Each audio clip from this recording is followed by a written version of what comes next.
So, again, welcome everybody. My name is Brooke Taylor, and there is so much power in a group of women in tech gathered from literally all over the world to pursue their potential. Thank you so much for being here. And the subject that we're diving into today is called the Conscious Success Secret, the radical new path for crushing your goals and lasting fulfillment. Now, you've probably attended a few career workshops, maybe even some career workshops today or at work. You've maybe even read a couple books on peak performance. And I'm here to actually tell you that these sources have only given you part of the solution to lasting career development. Because what I'm about to share with you today is actually a proven process for unlocking success and satisfaction in your career that actually lasts. So, first, let's talk a little bit about who this talk is for, because you might be asking yourself, of all the sessions today, of all the sessions even right now, is this the right class for me? So, this session is for the woman who isn't in a tech career, who is curious about how personal development can improve her career. She wants to own her potential. She wants to make her mark on the world and find a really sustainable pace at which to do all of it. And yet she feels stuck in patterns of overwork and overwhelm that she can't seem to break. Maybe even stuck in patterns of compare and despair to other people's career, or maybe even honestly, right now, stuck in a job that she doesn't like. So, in the next 40 minutes, here's where we're going to go. We're going to be revealing the 3 false beliefs that sabotage your chances of career success before you even start the workday, and the 3 truths about success that most women in tech don't even know exist, and how applying just one can skyrocket your self-worth. You're also going to be discovering a new paradigm for success that, when followed, provides more fulfillment and more results than you could ever possibly imagine. And uncovering the number one reason that you're not happy with your career success and exactly what you need to do in order to overcome and surmount that obstacle. You're also going to learn the innovative 4-step process used by my clients at companies like Google, McKinsey, and Uber that will catapult your career to the next level. So here's my big promise to you today. I'm going to be handing you a key to enduring career satisfaction so that you can have the career you desire and actually enjoy it at the same time. So here's this thing, wherever you're at in your career, these principles can catapult you to that next level of contentment and confidence and purpose. So whatever your goal is, you can apply these teachings starting today and you can see truly incredible results. Sound good? So let me just take a moment to introduce myself properly. My name is Brooke Taylor, and I'm a transformational career coach for conscious corporate women. Over the last 5 years, I've helped over thousands of women in tech specifically to align their ambition to their purpose so that they can have the success and the fulfillment that they desire. Now, I've seen these women land their dream jobs. I've seen them recover from debilitating burnout. I've seen them double their salaries and start companies and secure funding in the tech space. I've seen them step into new levels of confidence that they never thought was possible. And I run group coaching programs for women in tech roles at Google and Uber and McKinsey, as I mentioned earlier. So it's safe to say that I'm somewhat of an expert in the overachieving woman. But this wasn't always the case for me. I grew up in Silicon Valley before it was Silicon Valley, right? Before it was self-driving cars and free lunch. In fact, when I was growing up in Mountain View, this was like a promised land where like the nerdiest programmers could become absolute rock stars. And all you had to do was work really hard. So I learned that hard work required hustle and sacrifice. Did anyone else learn that growing up? Hard work required hustle and sacrifice. If you did, type "that's me" in the chat right now. Yeah, it's very common. So I also learned that at home, when I was about age 12, my dad encouraged me to try to get all A's on my report card. For those of you from outside the United States, that's like top marks, right? And the day that I brought home that straight A report card, I never saw my dad more proud of me. He picked me up in his arms and he twirled me around. And in my child brain at age 12, I learned that success equals love. And success was achieved through reaching impressive goals that people of authority set for you. Does this resonate with anyone else? Yes. I'm seeing a lot of that to me. Yes. Oh, yes. Absolutely. Success equals love, and success equals achieving goals that other people set for you. Now, this created an operating system in me that I call manic ambition. Manic ambition is the frenzied, frantic need to succeed at all costs. It results in mild to severe burnout, disillusionment, or a feeling of just being a bit lost. Now, I'm not the only one who experiences this manic ambition. In fact, I'm sure some people in the chat might resonate with me on this one. Anyone else in that manic ambition? We have yeses from across the room. Now, this has plagued the hundreds of people that I've coached and managed, but I'm happy to say that I'm one who's learned to recover and transition my ambition from manic to conscious. But from that moment with my dad, I operated in manic ambition for 12 years, first at school chasing A's, and then I took that gold star A chasing into my career at Google, where I was promoted really fast and I started chasing goals that my manager set in front of me, that carrot chasing, right? And this led to a lot of success on paper. I held roles in sales. I won global awards. I held roles in product management, people management. I worked with incredible brands. I counseled C-level executives. And yet I put so much pressure on myself and I didn't know how to self-soothe. So manic ambition started to take over my life. Here's what it looked like. I'd work super hard Monday through Thursday so I could get approval from my management team so that I would then get the promotion so I could be heralded as a top performer. And I'd be so exhausted disconnected from myself by Friday that I would numb the pain with alcohol. And my coping mechanism to drink and numb this disconnection, this emptiness, this lack of meaning. And I'd wake up on Sunday feeling more exhausted than I was on Friday. And I'd do it all again on Monday. Anyone else been in this cycle before? A couple people. Manic ambition. Yes, that was me too. Yeah. So in January 2016, this all came crashing down. I woke up having been sexually harassed by my manager, and I didn't report it. And that was really scary. But what was even scarier is the fact that I didn't report the harassment because I was up for promotion and I didn't want to rock the boat. So I put my achievement before my own voice. And that was my rock bottom. In that moment, I knew that my addiction to success and to achievement was ruining my life. And I knew something had to change, but I didn't know what that was. I didn't know what had to change. But at the time, I believed certain things about what it took to be successful.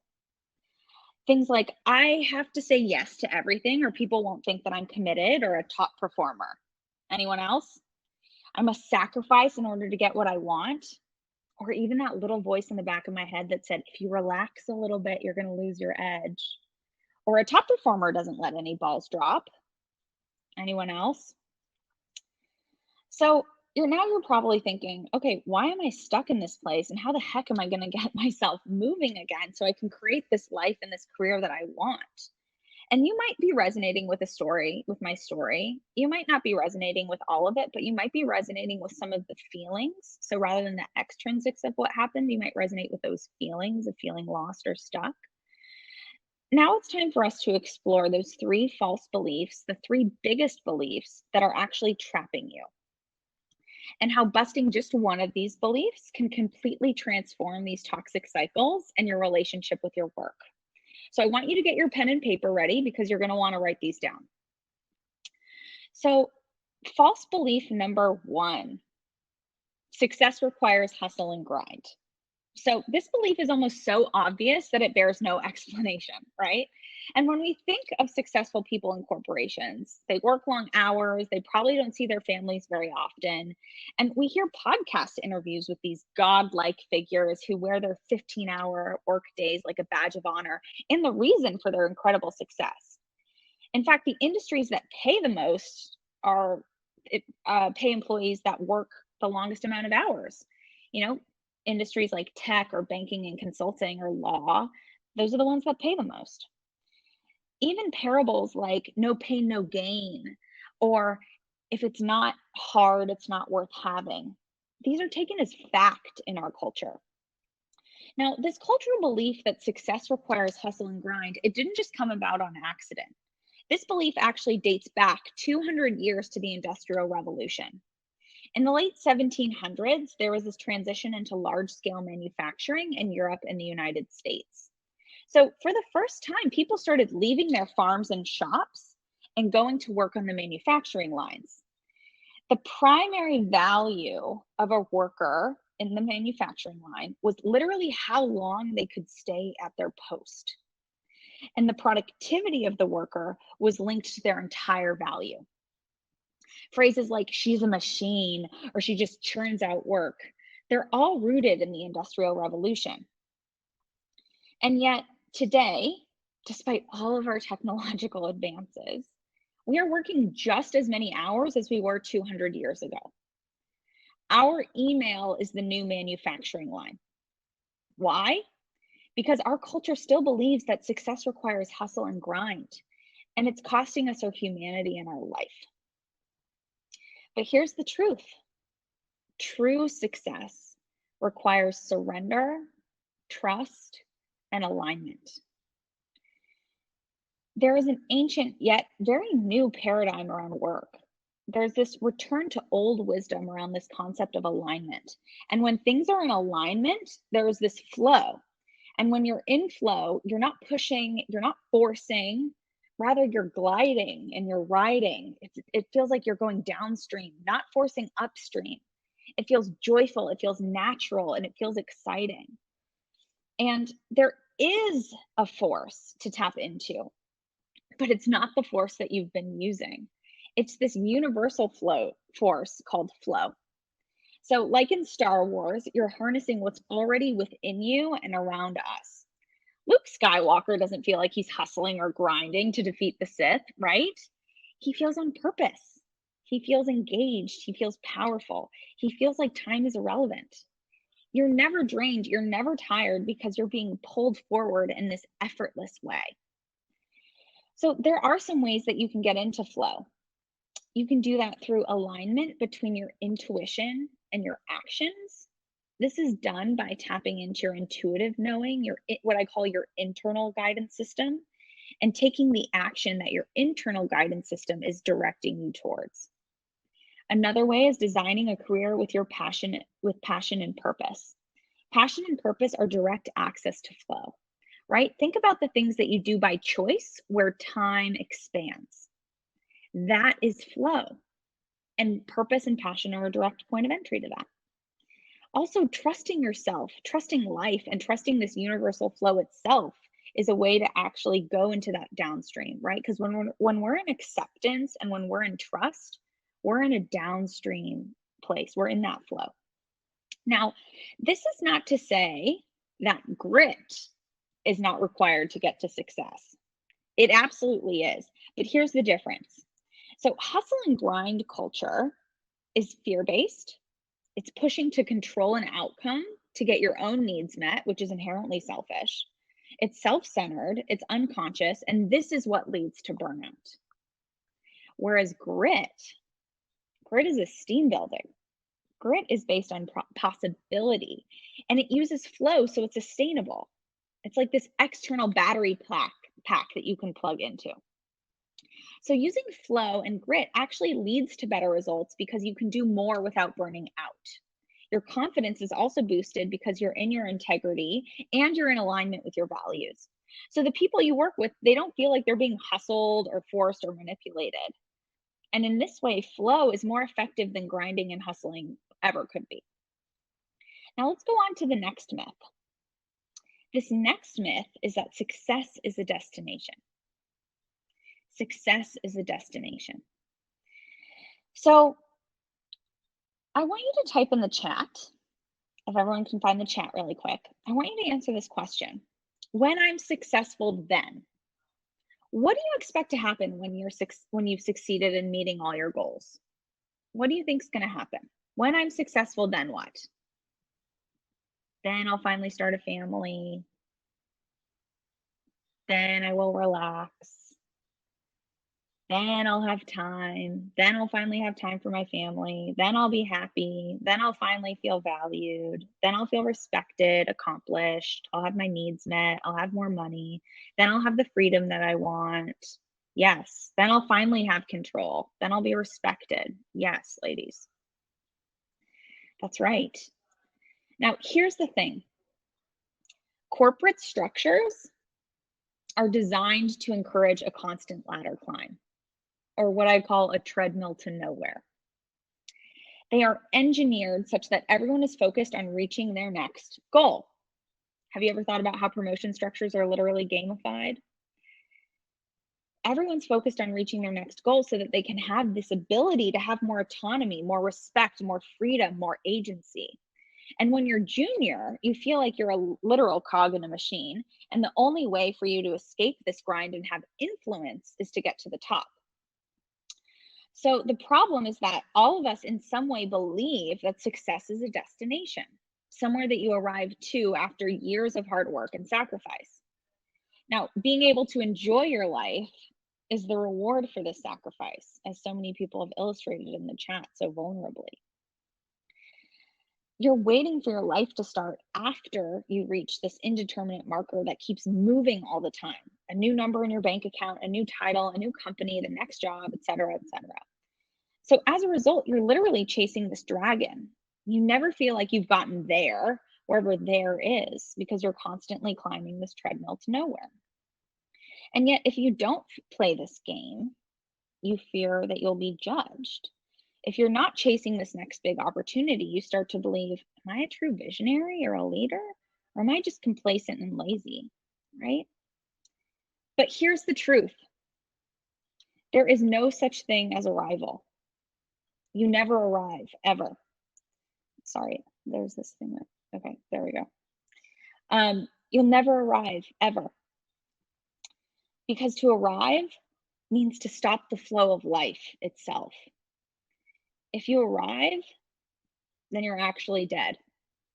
Everything in life is movement and change. Fixing your eye on some goal and thinking that it'll give you joy is a complete illusion. Let's go back to 2016, to my big breakthrough. So amidst my manic ambition, I had this other space. That was this beautiful corner in my tiny little New York City apartment. It's the space where this other Brooke existed in the quiet moments, sitting on a pillow in meditation. Does anyone else here have a meditation practice? Anyone meditated before or do it on the regular? Couple folks. Megan, yes. Okay. Try to, Laura. Through meditation, I could feel the contentment and wholeness and peace that I thought success would give me. I could have access to it now. Meditation taught me that true success is having the feeling that you want at the end in the now moment. Having the joy, the peace, the contentment, the wholeness, the serenity, the influence, the recognition, the respect, the feeling valued, the connection now. You don't have to wait until you're at the top of the ladder. You can have access to it immediately, right now. In this way, success is a feeling. It's not a destination. That is the truth. Now let's dive into false belief number 3. Success is for a lucky few and not for me. So in this world of Instagram and LinkedIn, it's really easy to compare and despair. Scrolling through your feeds and seeing acquaintances from high school start companies, or seeing that guy from your first job already get promoted to VP somehow. We see these icons of success and we herald them and compare ourselves to them. You see that thought leader you follow on Instagram write another book, or that entrepreneur that you admire start another successful business. It seems to come to these people effortlessly, like they were kind of made for success. And you start to think that success is for these special people, not for me. So the fundamental subconscious belief here is, I'm different, so I have to work harder, longer, in order to have what they have. in some way, I have to play the game in order to achieve this type of success. And that takes us right back into hustle and grind culture, right? We want everyone to think that we were born with these skills and that success comes naturally. And we believe that if success doesn't come naturally, then we're failures, we're defunct, we're doomed in some way. But here's the truth: success is available to everyone. The key is to define success on your own terms. The truth is that there is no template, there is no right way, there is no formula for success, right? Success is a judgment. It's not a fact. When I realized this, my mind was blown. Anybody else? Success is a judgment. It's subjective. It is not a fact. And because there is no standard, it means that you have the freedom to define success on your own terms. Success is entirely self-determined.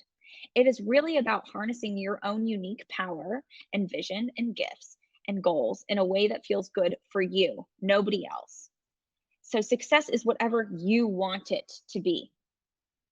Besides, do you really want to be a carbon copy of someone else? Do you really want to try to fit and mold yourself into somebody else's box? No, you want to be you. You want success that's yours. That's something worth attaining. Because when you follow goals that aren't yours, you create a life that isn't yours. So you have the same power and potential within you that Grace Hopper or Ursula Burns has within her. Success is available to you, and it's available to everyone. You just haven't discovered what your secret sauce is quite yet.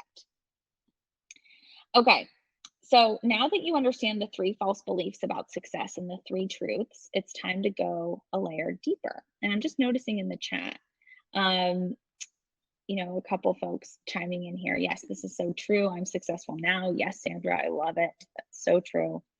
So let's take this thing a layer deeper, because I know we're all really smart ladies and we want to know what's underneath all of this. You see, all of these false stories and false beliefs and myths about success that you've bought into are actually driven by one thing. And I call this one thing the success wound.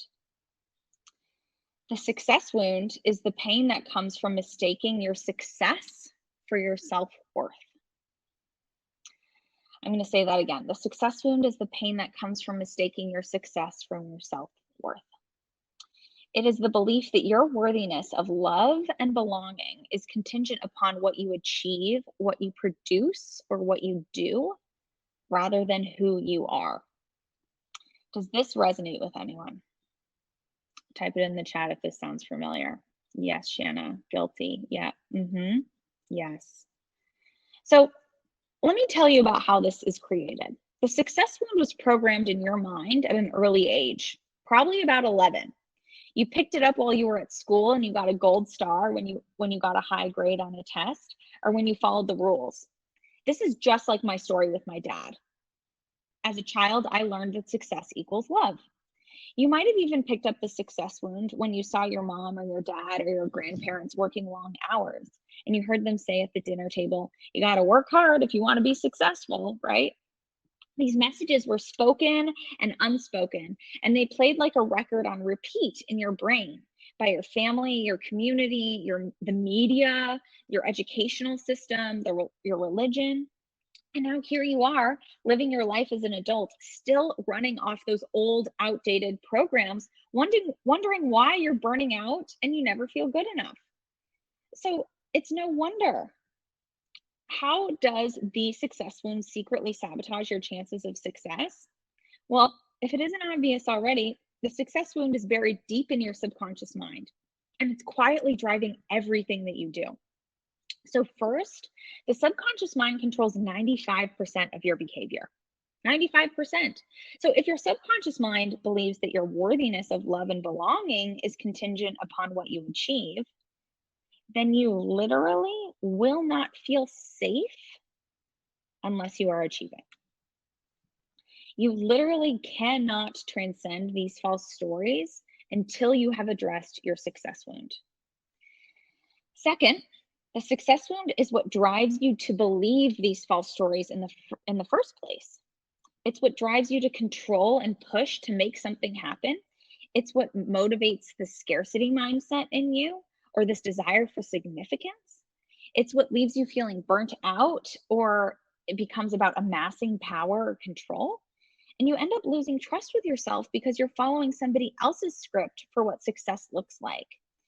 So you end up at a rock bottom like I did, or you end up at the top of the ladder, having reached your goals, but still feeling miserable. So it's no wonder that no matter what, you never feel good enough. And you constantly might feel burnt out or can't even just shake that little princess in the pea feeling that something's off. So I've laid out the problem here, but I'm so relieved to tell you that there is a solution. Even just seeing those words makes me feel better. So let's revisit our three truths, which are really like a balm for your success wound. These are the core beliefs that you must internalize in order to heal. First, true success requires surrender, trust, and alignment, right? There is no such thing as arrival. Focus on the process. Define success on your own terms. Take internally aligned direction. So, how do you heal the success wound and actually live these beliefs? Well, Joseph Campbell, the famous scholar who studied the way humans tell stories and transmit wisdom across all ancient cultures, said the summary of his findings was this: if you follow your bliss, you put yourself on this kind of track that's been there all the while, waiting for you. And the life that you ought to be living becomes the one that you are living. Wherever you are, if you are following your bliss, you are enjoying that life within you all the time. This is conscious success. This is conscious success. Conscious success is the state of harmony and satisfaction that comes from aligning the ends with the means, embodying the feelings that you desire now, and enjoying the process of the work of this internal track. So I'm so happy to say that today I live in a state of conscious success, which is the result of healing my success wound. I discovered my internal track, which is to help other corporate women to heal their success wounds through coaching and speaking. I love public speaking. What I'm doing right now is my conscious success. I love it. And I define success by how much fun I'm having and how much impact I'm delivering for other women. So right now, I'm having a freaking blast. You're going off in the chat telling me that you resonate with this message. So I am successful, right? I do not care what the output of this session is. I do not care if, nothing comes of this session, right? I am here with you now and I am having a good time. So is Laura. We love it. I feel on purpose and I feel lit up by the work that I'm doing in the world. My anxiety, my comparisonitis, it's no longer a daily occurrence for me. And when I feel my success wound creeping back in, because it absolutely does, I have the tools to realign with my conscious success. So here's what conscious success looks like. It looks like jumping out of bed every day because you're so lit up by the work that you do. It looks like setting boundaries so you can work and live sustainably, defining success by your values and by the process, not the outcomes, focusing on your contribution and impact and dropping the comparison. And when veering into the success wound, realigning with conscious success with ease, right? I don't care if you drop off. I care about the rate at which you come back to conscious success. Now, conscious success feels like a deep knowing that you're exactly where you're meant to be, a presence of serenity and an absence of anxiety, pride in who you are, self-esteem derived intrinsically, not extrinsically, living in that state of flow, and being purposeful and passionate. Sounds pretty good, right? Anyone else want to feel this conscious success? Say me in the chat if this is something that you want for yourself. Declaring something like this is really powerful. And saying, I want that conscious success now is absolutely critical. So let's go into how you can actually create conscious success for yourself. Because listen up, ladies, it's not for everyone. Even was mentioned in the chat, how do I find conscious success when we're in a society driven by money? Here's the thing. Conscious success is for a brave few who are willing and ready to do it differently and lead by example. Imagine how your life would transform if you stepped into conscious success, into that internal track of your life you were always meant to be living, that's there for you right now. Imagine how your life would change. Now imagine how the world would change if one by one we stepped into conscious success. Our world would transform. And it starts with your decision to pursue conscious success. That is true leadership. This is the old, what we're talking about with all those belief systems and probably the way that you've been defining success. That's an old paradigm based on patriarchy and capitalism. If we want to step into creating a new paradigm of success, this is what it looks like. And this is how we literally change the world. So here is a 4-step methodology to completely transform the success wound and to help you take the right next step towards living your conscious success and embodying this new paradigm of success on your own terms. So grab that pen again. Here are the 4 steps. So the first step is to diagnose. So like you would have a wound and you take it to the doctor. If you took that wound to the doctor would look at the size, the shape, the laceration, all the things, right? We need to diagnose the size and shape of your success wound. We need to diagnose what the real problem is, how it started, how it's metastasizing, so that we can prevent it from recurring and we can start the healing process. So like any wound, we need to figure out what the best treatment might be. So they say that greater awareness equals greater choice, meaning we cannot change something that we're not aware of. This is where we must start in order to transform. So once my clients can distinguish between their success wounding voice and their internal guidance system, that's when relief starts to kick in, right? That's when we're able to take step 2. And step 2 is vision. So this is where the rubber meets the road. Most people have been operating in such a state of unconsciousness at work and in their life that they've lost connection to who they truly are. They've lost connection to that intuition and that internal guidance system and what they want. So at the vision stage, you're going to be gaining the clarity on who you are, who your essence is, what you want and where you're going and why. You're going to be designing an internally guided vision for the career and life that you never thought was possible.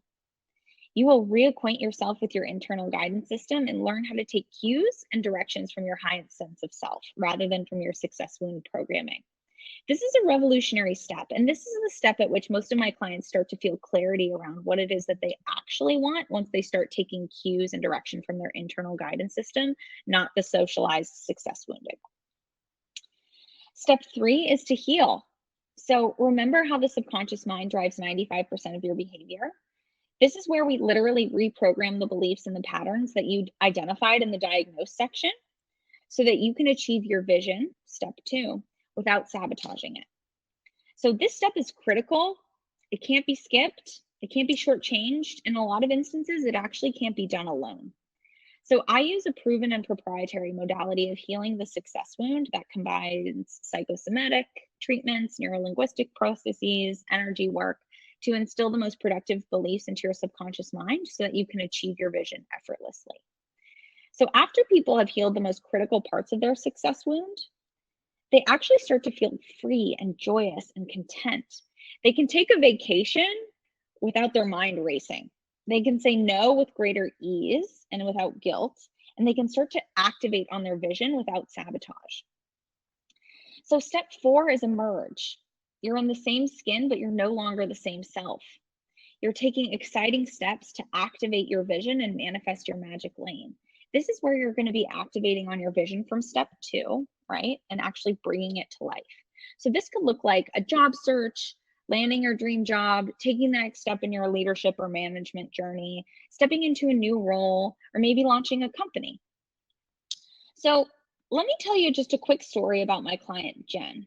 Jen is a senior manager known as a top performer at a tech company. In her transition back to work from maternity leave, she was forced to re-examine her operating model as a mom of 2 small children and the leader of multiple work streams. She was overcommitted. She wasn't sleeping well. She literally could not say no to work. She was addicted to the positive feedback and her identity as a top performer. The success wound was literally wreaking havoc on her life. Through our work together, Jen was able to break this addiction to work and totally redefine success at work and at home. Her communication with her husband even got better, and she has become an inspiring role model for women at her firm, showing them how to work sustainably in this new paradigm of success. She tells me that she's the happiest she's ever been after healing her success wound, and that makes total sense to me. So here's what you need to do next. Step one, you need to get to the root cause and eliminate those success wounded beliefs and perceptions from your own life. If you don't know what's stopping you, how can you possibly go forward? So the first step, again, is to diagnose the true root cause, not the symptoms. Otherwise, you're going to be playing whack-a-mole with these problems for the rest of your life. Step two, as I mentioned, true fulfillment is found looking within, not without. So the second step is to create a vision for your career and your life that's internally guided. So this will ensure that once you reach your goals and you bring your vision to life, it actually feels fulfilling. It doesn't feel empty and like it doesn't belong to you. Step three, repair the causes and conditions of the success wound so that you can sustainably achieve your vision without sabotage. And again, true transformation, it doesn't happen in isolation. You can't really fix the problem with the same thinking that created it. So grabbing a therapist, a coach, a friend, and saying, hey, I have this thing called the success wound. I want to talk about the causes and conditions that I think have led to it. And I want you to mirror back to me what those things might be. Don't try to do this on your own necessarily. You know, I really truly believe that true transformation happens with another person. And the final stage is to take aligned action towards your vision to ultimately bring your dreams to life. So aligned action requires three things. It requires a roadmap, it requires a partner, and a relationship with your internal guidance system and a guide. So Rome wasn't built in a day, certainly wasn't built alone. And I want you to live the life that you're meant for and have the impactful, inspiring career of your dreams. So here's a little bit of a rallying cry for you. Today you have a choice. You can stay stuck in that old paradigm of success, allowing your success wound to run your life, hustling for your self-worth, and setting a poor example for other women in your organization.